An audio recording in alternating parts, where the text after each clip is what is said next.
बिस्मिल्लाहिर्रहमानिर्रहीम।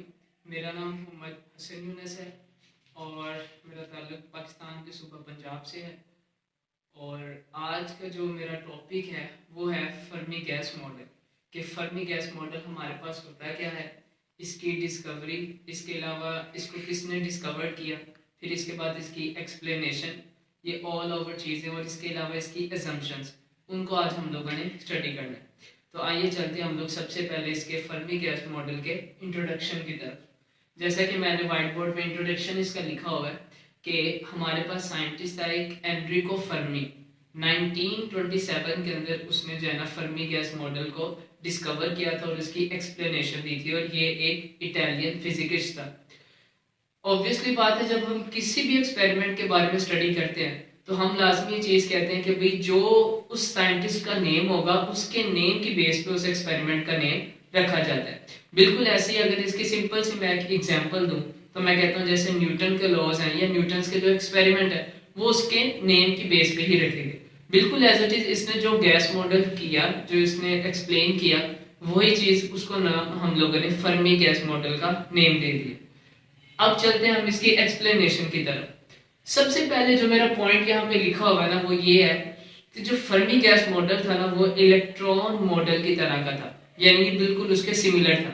जो उसके अंदर फंक्शन थे और जो फीचर्स थे वही इस एक्सपेरिमेंट और इस मॉडल के अंदर थे। दूसरी बात कि जब मैं फर्मी गैस मॉडल को टोटली जब इसको पूरी एक डिफाइन करूंगा 2-3 लाइंस के अंदर इसकी डेफिनेशन, तो मैं सिंपल ये चीज कहूंगा कि हमारे पास एक इनफाइनाइट पोटेंशियल वेल होता है और ये एक ऐसा सिस्टम है इनफाइनाइट पोटेंशियल वेल कि जिसके अंदर हम नॉन इंटरेक्टिंग फर्मियोन्स को उसकी प्रॉपर्टीज के बारे में स्टडी करते हैं। यानी अगर मैं इसको सिंपल करूं तो फर्मी गैस मॉडल ने हमें जस्ट सिंपल ये बताया था कि भाई आप एक इनफाइनाइट पोटेंशियल वेल के अंदर कोई भी फर्मियोन्स हो, फर्मियोन्स को आपने एक थर्मल इक्विलिब्रियम लेवल के ऊपर स्टडी करना है। अच्छा जी, ये चीज इसने कही थी। दूसरी बात कि जो मोस्ट इंपॉर्टेंट है इस टॉपिक के अंदर कि हम इसको गैस मॉडल क्यों कहते हैं, तो मैंने इसकी सिंपल वजह भी लिखी है कि due to the non interaction of fermions in thermal equilibrium, so that's why called gas model. हम इसको गैस मॉडल क्यों कहते हैं, इस वजह से कहते हैं कि इनफाइनाइट पोटेंशियल वेल के अंदर जो हमारे पास फर्मियोन्स होते हैं वो उस पोटेंशियल वेल के अंदर रहते हुए भी आपस में एक दूसरे के साथ इंटरेक्शन नहीं करते, जिस वजह से मैं कहता हूँ कि वो एक गैस की फॉर्म बनाते हैं। और इस वजह से इस मॉडल को हम लोग नाम दे देते हैं फर्मी गैस मॉडल का। तो ये थी हमारे पास इसकी छोटी सी एक्सप्लेनेशन विद इंट्रोडक्शन। अच्छा जी, इसके बाद नेक्स्ट हम लोग चलते हैं। सबसे पहली बात अब मैं फर्मियोन्स की बात कर रहा था तो मैंने यहाँ पे बताना है कि फर्मियोन्स हमारे पास होते क्या हैं। तो मैं सिंपल कहूंगा कि अगर मैं इसे क्वांटम लेवल के ऊपर स्टडी करूं तो मैं कहता हूं कि fermions are the collections of the electrons, protons, यानी कि अगर सारों को मैं कलेक्ट कर लूं तो मैं सिंपल कहता हूं कि भाई क्वांटम पार्टिकल्स। अब क्वांटम पार्टिकल्स के अंदर इलेक्ट्रॉन्स भी आ जाते हैं, प्रोटॉन्स भी आ जाते हैं, न्यूट्रॉन्स भी आ जाते हैं और इस तरह से बोरॉन्स भी आ जाते हैं। यानी डिफरेंट किस्म के जो हमारे पास पार्टिकल्स और एंटी पार्टिकल्स होते हैं वो तमाम इसके अंदर आ जाएंगे।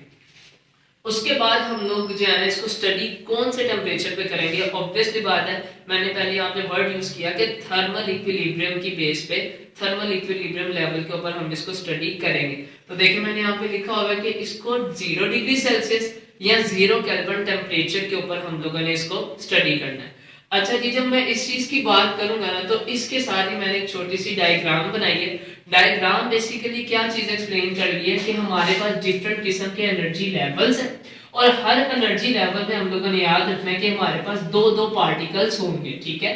लाइक उन्होंने अपनी एक ग्रुपिंग की होगी और उनकी आपस में एक इंटरेक्शन होगी। तो ये जो डायग्राम है ये मेरे पास किस चीज के बारे में बता रही है कि हमारे पास एक इनफाइनाइट पोटेंशियल वेल है और उसके अंदर डिफरेंट किस्म की एनर्जी स्टेट्स बनी है और हर एनर्जी स्टेट्स के अंदर दो फर्मियोन्स हैं जो कि आपस में एक दूसरे के साथ इंटरेक्ट किए हुए हैं, इंटरेक्शन है उनकी।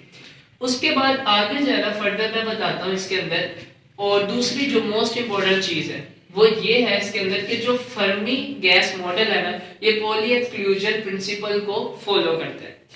और उसके बाद जो ना फर्दर मैं इसके अंदर देखता हूँ फर्मी गैस मॉडल के अंदर कि मेरे पास फर्मी लेवल क्या होता है और फर्मी एनर्जी की डेफिनेशन क्या होगी। तो सबसे पहले एक और डायग्राम, बिल्कुल सेम टू सेम यही चीज है, लेकिन इसके अंदर फर्क इस चीज का है कि हमारे पास इनफाइनाइट पोटेंशियल वेल ही है, लेकिन हम लोगों ने उसे क्या किया, एक को फील्ड कर दिया और दूसरे को मैंने अनफील्ड रख दिया। यानी कि ये सारे के सारे नीचे मेरे पास एनर्जी स्टेट्स आ गई और ऊपर मैंने जस्ट उसको अनफील्ड रखा है, वो एम्प्टी है।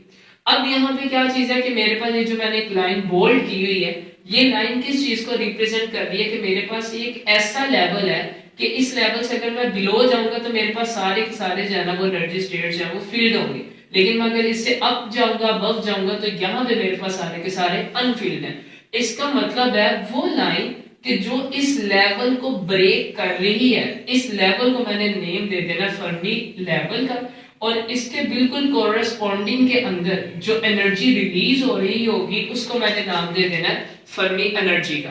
लाइक दिस, जैसे मैंने यहाँ पे लिखा है the level which break the filled and unfilled level, कि जो फील्ड और अनफील्ड लेवल को ब्रेकअप करेगी उसको नाम दे देना मैंने फर्मी लेवल का, और उसके कोरेस्पॉन्डिंग के अंदर जहां से एनर्जी जाएगी, रिलीज होगी, उसको मैंने नेम दे देना फर्मी एनर्जी का। तो ये हमारे पास एक छोटा सा टॉपिक था फर्मी गैस मॉडल।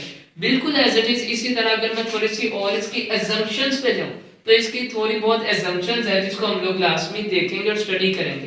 तो पहली इसकी जो एजम्पशन है वो मेरे पास क्या है कि जितने भी फर्मियोन्स होंगे वो सारे के सारे जनरल लोएस्ट एनर्जी स्टेट्स के ऊपर ऑक्युपाई होंगे, कि यानी कि उन सारों के जितने भी फर्मियोन्स है जब मैं उन्हें स्टडी करूंगा तो मैं उन्हें स्टडी कहां पे करूंगा, लोएस्ट एनर्जी स्टेट के ऊपर स्टडी करूंगा। हाईएस्ट एनर्जी स्टेट के ऊपर अगर हम सही से स्टडी करेंगे तो वहां पे इसके रिजल्ट्स के अंदर जो है ना वो करेक्शन नहीं होगी।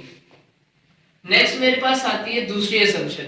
दूसरी असम्पशन इसके बाद क्या है जी कि जो हमारे पास फर्मी गैस मॉडल के अंदर फर्मियंस यानी प्रोटॉन्स और जो न्यूट्रॉन्स होंगे ये सारे के सारे जो है इनको नाम देते हैं इंडिपेंडेंट फर्मियोन। यानी ये फर्मियोन जो है ना अगर इसको मैं इनफाइनाइट पोटेंशियल वेल के अंदर स्टडी करूं तो मैं कहता हूं ये एक दूसरे के ऊपर डिपेंडेंट नहीं कर रहे होते बल्कि ये आपस में एक दूसरे के साथ इंडिपेंडेंट होते हैं। इंडिपेंडेंट का हमें कैसे पता चलेगा, लाइक दिस मैं पहले कह चुका कि इनफाइनाइट पोटेंशियल वेल के अंदर रहते हुए ये आपस में नॉन इंटरेक्टिंग यानी आपस में इनकी इंटरेक्शन नहीं होती, इसका मतलब है ये क्या है, इंडिपेंडेंट है।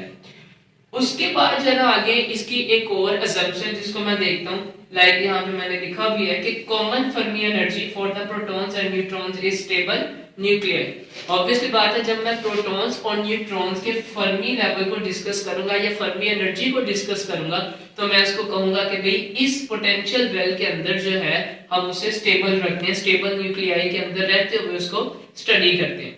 तो ये था हमारे पास एक छोटा सा टॉपिक फर्मी गैस मॉडल। तो उम्मीद करता हूँ कि आप सबको ये समझ आया होगा, और अगर किसी को कोई चीज समझ नहीं आई तो वो हमें कमेंट कर सकते हैं।